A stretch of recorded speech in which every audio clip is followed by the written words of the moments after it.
গণ অভ্যুত্থানের শহীদদের স্মৃতি ধরে রাখতে সরকার তার যাত্রা লগ্নে জুলাই গণহত্যা স্মৃতি ফাউন্ডেশন নামে একটি ফাউন্ডেশন প্রতিষ্ঠার উদ্যোগ নেয়।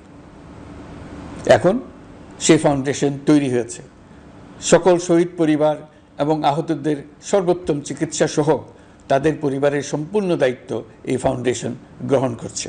অর্থনীতির চাকা সচল রাখুন, দেশের অর্থনীতিকে সোজা হয়ে দাঁড়াতে দিন। আমরা আপনাদের সমস্যার স্থায়ী সমাধান বের করার জন্য সর্বশক্তি প্রয়োগ করব।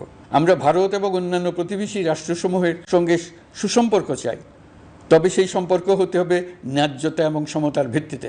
লুটপাট ও পাচার হয়ে যাওয়া অর্থ ফিরিয়ে আনার উদ্যোগ আমরা নিয়েছি। আর্থিক খাতে শৃঙ্খলা ফিরিয়ে আনতে একটা ব্যাংকিং কমিশনও গঠন করার উদ্যোগ নেওয়া হয়েছে। বিভিন্ন ব্যাংকের পরিচালনা পরিষদ পুনর্গঠন করা হয়েছে। ব্যাংকিং খাতে এই এক মাসে বিরাট পরিবর্তন এসেছে। অতুলনীয় মুদ্রাস্ফীতি নিয়ন্ত্রণ অন্তর্বর্তী সরকারের অন্যতম প্রধান লক্ষ্য। আমার মনে হয় তাদের এই ন্যারেটিভটা পরিবর্তন করা প্রয়োজন। একটা যে ন্যারেটিভ যে শুধুমাত্র একটি দল ছাড়া বাকি সবাই উগ্রবাদী, এই ধরনের একটা ন্যারেটিভ প্রচার করার চেষ্টা হচ্ছে মিডিয়াতে। আমি মনে করি যে এটা থেকে ভারতের বের হয়ে আসা প্রয়োজন। আর দ্বিতীয় কথা হলো যে এখানে আমরা কোনো অন্তত আমাদের যা তথ্য তার ভিত্তিতে দেখতে পাচ্ছি না যে এখানে বিরাট উগ্রবাদীরা কোনো কিছু করে ফেলছে।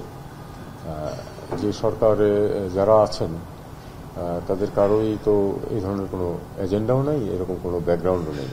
কাজে তারা তাদের, আমার মনে হয় তাদের এই বক্তব্য থেকে বের হয়ে আসাই বিদেশের সম্পর্কের জন্য ভালো। আমি বলেছি যে এটা সরকারের যে রিলেভেন্ট মিনিস্ট্রি আছে তারা সিদ্ধান্ত নেবে, আমরা তো আর মাস এক্সপোর্টের সিদ্ধান্ত নেই না।